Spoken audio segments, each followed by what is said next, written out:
ನಮಸ್ತೆ ಬಂಧುಗಳೇ, ಗೋವಿಂದ ಸವಿರುಚಿ GVR all-round ಚಾನಲನ್ನು ಸಬ್ಸ್ಕ್ರೈಬ್ ಮಾಡ್ಕೊಳ್ಳಿ. ಹೊಸ ವಿಡಿಯೋಗಳಿಗಾಗಿ ಬೆಲ್ ಐಕನ್ನ ಪ್ರೆಸ್ ಮಾಡಿ. ಇವತ್ತಿನ ವಿಶೇಷ ಪಾಕ ಇಲ್ಲದೆ ಗರಿ ಗರಿಯಾಗಿರುವಂಥ ಕಡಲೆ ಪೂರಿ ಉಂಡೆಯನ್ನು ಯಾವ ರೀತಿ ಮಾಡೋದಂತ A to Z ಮಾಹಿತಿಯನ್ನು ತೋರಿಸ್ಕೊಡ್ತಾ ಇದ್ದೀನಿ. ಯಾರಿಗೆಲ್ಲ ಈ ಪಾಕ ತಗೊಂಡು ಪಾಕ ಇಲ್ಲದೇ ಕಡಲೆಪೂರಿ ಉಂಡೆ ಮಾಡೋಕ್ಕೆ ಬರೋಲ್ಲ, ತುಂಬಾ ಕಷ್ಟ ಕಡಲೆಪೂರಿ ಉಂಡೆ ಮಾಡೋದು ಅನ್ನೋರು ಸ್ಕಿಪ್ ಮಾಡದೆ ಪೂರ್ತಿ ವಿಡಿಯೋನ ನೋಡಿ ಬಂಧುಗಳೇ. ಈ ಕಡಲೆಪೂರಿ ಉಂಡೆಗೆ ಬುರುಗುಲು ಉಂಡೆ ಅಂತಾರೆ, ಮುರ್ಮುರಾಲ್ ಲಾಡು ಅಂತಾರೆ, ಚುರ್ಮುರಿ ಉಂಡೆ ಅಂತಾರೆ, ಪಪ್ಪಡ್ ರೈಸ್ ಲಡ್ಡು ಅಂತಾರೆ, ಒಬ್ಬೊಬ್ಬರು ಒಂದೊಂದು ಹೆಸರಿಂದ ಕರೀತಾರೆ ಬಂಧುಗಳೇ. ನೀವೇನಂತೀರ ಅನ್ನೋದನ್ನು ಕಮೆಂಟ್ ಸೆಕ್ಷನ್ನಲ್ಲಿ ತಿಳಿಸೋದನ್ನು ಮರಿಬೇಡಿ. ಬನ್ನಿ ಹಾಗಾದರೆ ರೆಸಿಪಿ ಶುರು ಮಾಡೋಣ. ಮೊದಲನೇದಾಗಿ ನೋಡಿ, ನಾನಿಲ್ಲಿ 6 ಕಪ್ಪಿನಷ್ಟು ಈ ಚುರುಮುರಿಯನ್ನು ನೀಟಾಗಿ ಮೊದಲಿಗೆ ನಾವು ಸೋದಿಸ್ಕೊಂಡು ಕ್ಲೀನ್ ಮಾಡ್ಕೋಬೇಕು. ಇದರಲ್ಲಿ ಡಸ್ಟ್ ಇರುತ್ತಲ್ವ ಬಂಧುಗಳೇ, ಹಾಗಾಗಿ ಸಾಣಿಗೆಯಲ್ಲಿ ಹಾಕ್ಕೊಂಡು ನಾನು ಇದನ್ನು ಸಾಣಿಗೆ ಹಿಡ್ಕೊಂಡೆ. ಡಸ್ಟ್ ಎಲ್ಲ ಇವಾಗ ಸಪ್ರೇಟ್ ಆಯಿತು. ನೀವು ಕಡಲೆಪುರಿಯನ್ನು ತೊಗೋಬೇಕಾದ್ರೆ ಸ್ವಲ್ಪ ದಪ್ಪ ಇರೋ ಕಡಲೆಪುರಿಯನ್ನು ತೊಗೊಳ್ಳಿ. ಆವಾಗ ನಮ್ಗೆ ಉಂಡೆ ಅನ್ನೋದು ಚೆನ್ನಾಗಾಗುತ್ತೆ. ಫ್ರೈ ಮಾಡಬೇಕಾದ್ರೂ ಕೂಡ ಏನೂ ತೊಂದರೆ ಆಗಲ್ಲ. ಇವಾಗ 2ನೇ ಸ್ಟೆಪ್ ಬಂದುಬಿಟ್ಟು ಒಂದು ದೊಡ್ಡ ಪಾತ್ರೆನ ಇಟ್ಕೊಂಡೆ ಗ್ಯಾಸನ್ನು ಹಚ್ಕೊಂಡು ನಾವು ಸಾಣಿಗೆ ಹಿಡ್ಕೊಂಡಿರುವಂಥ ಈ ಕಡಲೆಪುರಿಯನ್ನು ಹಾಕ್ಕೊಂಡು ನೀಟಾಗಿ ನಾವು ಗರಿ ಗರಿ ಆಗೋವರೆಗೆ ಹುರ್ಕೋಬೇಕು. ಇದು ಮೆತ್ತಗಿದೆ. ಫ್ಲೇಮನ್ನು ಹೈ ಇಡಲಿಕ್ಕೆ ಹೋಗಬೇಡಿ. ಇವಾಗ ನಮ್ಮ ಫ್ರೈ ಆಯಿತು. ಒಂದು ಚೆಕ್ ಮಾಡಿ ತೋರಿಸ್ತೀನಿ ನೋಡ್ರಿ. ಒಂದು ಕಡಲೆಪುರಿಯನ್ನು ತೊಗೊಂಡು ಹಿಂಗೆ ಪೀಸ್ ಮಾಡಿ ಒತ್ತಿದ್ರೆ ಹಿಟ್ಟಾದಂಗೆ ಆಗ್ಬೇಕು ಬಂಧುಗಳೇ. ಅವಾಗ ನಮ್ಮ ಪರ್ಫೆಕ್ಟಾಗಿ ಗರಿ ಗರಿ ಆಗಿರುತ್ತೆ. ಗ್ಯಾಸನ್ನು ಆಫ್ ಮಾಡಿಕೊಂಡು ಮತ್ತೆ ಇದನ್ನು ಸಾಣಿಗೆಯಲ್ಲಿ ಹಾಕ್ಕೊಂಡು ಸಾಣಿಗೆ ಇಟ್ಕೋಬೇಕು. ಅದ್ರ ಮೇಲೆ ಡಸ್ಟ್ ಅನ್ನೋದು ಕೂತ್ಕೊಂಡಿರುತ್ತೆ. ಫ್ರೈ ಮಾಡಿದಾಗ ಏನಾಗುತ್ತೆ, ಅದು ಓಪನ್ ಆಗಿಬಿಡುತ್ತೆ. ಹಾಗಾಗಿ ನಾವು ಸಾಣಿಗೆ ಹಿಡ್ಕೋಬೇಕು ಬಂದರೆ ನೋಡ್ರಿ, ಮೊದಲಿನಕ್ಕಿಂತ ಇವಾಗ ಎಷ್ಟು ಜಾಸ್ತಿ ಇದೆ ಡಸ್ಟ್ ಅಂತ. ತಪ್ಪದೆ ನೀವು 2ನೇ ಸಾರಿ ಕೂಡ ಸೋದಿಸ್ಕೊಳ್ಳಿ. ಈಗ 3ನೇ ಸ್ಟೆಪ್ ಬಂದುಬಿಟ್ಟು ಗ್ಯಾಸ್ ಹಚ್ಚಿಬಿಟ್ಟು ಒಂದು ದಪ್ಪ ತಳದ ಪಾತ್ರೆಯನ್ನು ಇಟ್ಕೊಂಡೆ. ಅದರಲ್ಲಿ ಒಂದು 2 ಸ್ಪೂನಷ್ಟು ತುಪ್ಪನ ಹಾಕ್ಕೊಂಡೆ. ತುಪ್ಪ ಬಿಸಿ ಆದ ನಂತರ 6 ಕಪ್ ನಾವು ಕಡಲೆಪುರಿ ತೊಗೊಂಡಿದ್ದೀವಿ. 2 ಕಪ್ಪಿನಷ್ಟು ಬೆಲ್ಲನ ಹಾಕೋತಾ ಇದ್ದೀನಿ. ಇನ್ನೊಂದು ಸಾರಿ ಹೇಳ್ತೀನಿ ಕೇಳಿ ಬಂಧುಗಳೇ, 6 ಕಪ್ ಕಡಲೆಪುರಿಗೆ 2 ಕಪ್ ಬೆಲ್ಲ. ಇದು 3ನೇ ಪ್ರೊಸೀಜರು. ಲೋ ಟು ಮೀಡಿಯಂ ಫ್ಲೇಮಲ್ಲಿ ಇದು ಚೆನ್ನಾಗಿ ನಾವು ನೀರು ಹಾಕದೇನೆ ಬೆಲ್ಲ ನೀಟಾಗಿ ತುಪ್ಪದಲ್ಲಿ ಕರಗಬೇಕು ಬಂಧುಗಳೇ. ಇದರಲ್ಲಿ ಒಂದು ಹನಿ ಕೂಡ ನೀರು ಹಾಕುವ ಅವಶ್ಯಕತೆ ಇಲ್ಲ, ಪಾಕ ತಗೊಳ್ಳುವ ಅವಶ್ಯಕತೆ ಇಲ್ಲ.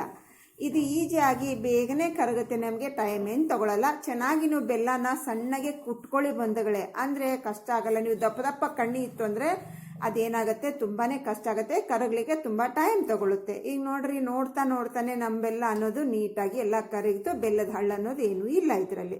ಈಗ ಇದರಲ್ಲಿ ಒಂದು 1/4 ಸ್ಪೂನಷ್ಟು ಬೇಕಿಂಗ್ ಸೋಡಾ, ಅರ್ಧ ಸ್ಪೂನಷ್ಟು ಏಲಕ್ಕಿ ಪುಡಿ ಹಾಕ್ಕೊಂಡು ನೀಟಾಗಿ ಮಿಕ್ಸ್ ಮಾಡಿಕೊಂಡು ಗ್ಯಾಸನ್ನು ಆಫ್ ಮಾಡ್ಕೊಂಬಿಡಿ.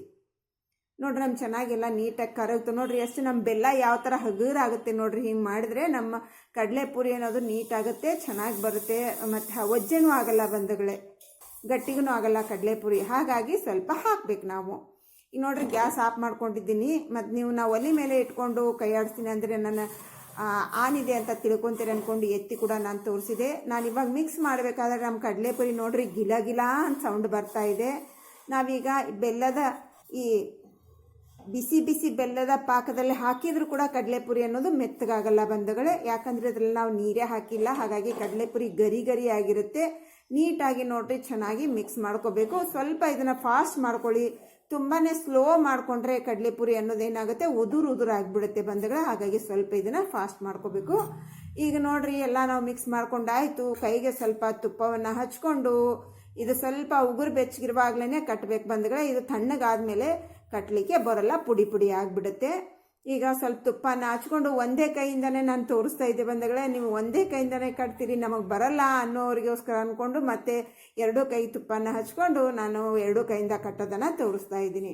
ಕೆಲವರಿಗೆ ಒಂದೇ ಕೈಯಿಂದ ಕಟ್ಟಕ್ಕೆ ಬರಲ್ಲ. ನಾನು 2 ಕೈಯಿಂದ ಆ ಕಡೆಗೊಂದು ಈ ಕಡೆಗೊಂದು ತೊಗೊಂಡು ಕಟ್ತಾ ಇದ್ರೆ ಕೆಲವ್ರಿಗೆ ಬರಲ್ಲ ಅಂದ್ಕೊಂಡು ನಾನು ಇವಾಗ 2 ಕೈಯಿಂದನೇ ಕಟ್ಟೋದನ್ನು ತೋರಿಸಿದೆ ಈಸಿಯಾಗಿ. ನೋಡ್ರಿ, ನಮ್ಮ ಲಡ್ಡು ಅನ್ನೋದು ರೆಡಿ ಆಯಿತು. 3 ಸ್ಟೆಪ್ಪನ್ನು ನೀವು ನೀಟಾಗಿ ಫಾಲೋ ಮಾಡಿದರೆ ಪರ್ಫೆಕ್ಟ್ ಆಗಿರುವಂಥ ಕಡಲೆಪುರಿ ರೆಡಿ ಆಗುತ್ತೆ. ನೋಡ್ರಿ ಯಾವ ಥರ ಇದೆ, ನಮ್ಮದು ಮುತ್ತಿದ್ದಂಗೆ ಇದೆ ಕಡಲೆಪುರಿ, ಪರ್ಫೆಕ್ಟ್ ಆಗಿರುತ್ತೆ. ಹೀಗಿದ್ದರೂ ಕೂಡ ಏನಂತಾರೆ ಕೆಲವರು, ಕಡಲೆಪುರಿ ಪಾಕದ ಉಂಡೆ ಮತ್ತು ಈ ಥರ ಉಂಡೆ ಮಾಡಿದರೆ ನಾವು ಹಲ್ಲಿನಿಂದ ಕಡಿಬೇಕು, ಇಲ್ಲ ಕಲ್ಲಿನಿಂದ ಕುಟ್ಟಬೇಕು ಅಂತಾರೆ. ಆದರೆ ನಾವು ಮಾಡ್ತಿರುವಂಥ ಪ್ರೊಸೀಜರ್ನಲ್ಲಿ ಮಾಡಿದರೆ ಹೂವು ಇದ್ದಂಗೆ ಹಗರವಾಗಿರುತ್ತೆ. ಓಪನ್ ಮಾಡಿ ಕೂಡ ನಾನು ತೋರಿಸ್ತೀನಿ ನೋಡ್ರಿ. ಒಂದೇ ಕೈಯಿಂದ ಓಪನ್ ಮಾಡ್ತಾ ಇದ್ದೀನಿ ನೋಡ್ರಿ ನಾನು. ಸ್ವಲ್ಪ ಪ್ರೆಸ್ ಮಾಡ್ಕೊಳ್ಳಿ. ಇಲ್ಲಿ ನೋಡಿ ಯಾವ ಥರ ಓಪನ್ ಆಯ್ತಂತ. ಅಸಲು ಗಟ್ಟಿಗೆ ಅನ್ನೋದು ಇದೆನಾ ನಮ್ಮ ಕಡಲೆಪುರಿ ಅಸಲು ಗಟ್ಟಿಗಾಗಲ್ಲ ಬಂಧುಗಳೇ, ಪರ್ಫೆಕ್ಟ್ ಆಗುತ್ತೆ. ಒಂದು ಸಾರಿ ತಪ್ಪದೆ ಟ್ರೈ ಮಾಡಿ. ಕಡಲೆಪುರಿ ಉಂಡೆ ಮಾಡಬೇಕಂತಂದರೆ ಒಂದು ಸಾರಿ ಈ ರೀತಿಯಲ್ಲಿ ಮಾಡಿ ಬಂಧುಗಳೇ, ಎಲ್ಲರಿಗೂ ಇಷ್ಟ ಆಗುತ್ತೆ. ತುಂಬಾ ಗರಿ ಗರಿ ಆಗಿರುತ್ತೆ, ಎಷ್ಟು ದಿವಸ ಬೇಕಾದರೂ ಇಟ್ಕೋಬೋದು. ಈಜಿ ಪ್ರೊಸೀಜರ್, ಅರ್ಥ ಆಯ್ತಲ್ವ ಯಾವ ರೀತಿ ಮಾಡೋದಂತ. ಟ್ರೈ ಮಾಡಿ ಬಂಧುಗಳೇ. ಇವತ್ತಿನ ರೆಸಿಪಿ ಮುಗಿಸೋಣ, ಇನ್ನೊಂದು ರೆಸಿಪಿಯಲ್ಲಿ ಸಿಗೋಣ. ಯಾರೆಲ್ಲ ಸಬ್ಸ್ಕ್ರೈಬ್ ಮಾಡ್ಕೊಂಡಿಲ್ಲ ಸಬ್ಸ್ಕ್ರೈಬ್ ಮಾಡ್ಕೊಳ್ಳಿ. ಸಬ್ಸ್ಕ್ರೈಬ್ ಮಾಡ್ಕೊಂಡವರು ಒಂದು ಲೈಕ್ ಕೊಡಿ. ಇಷ್ಟ ಆದರೆ ಬಂದು ಸರ್ಕಲ್ಗೆ ಶೇರ್ ಮಾಡಿ. ಈಗ ನೋಡ್ರಿ, ನಾ ಕಡಲೆಪುರಿಯನ್ನು ಒಂದು ತೊಗೊಂಡು ಕೂಡ ನಿಮಗೆ ತೋರಿಸ್ತಾ ಇದ್ದೀನಿ.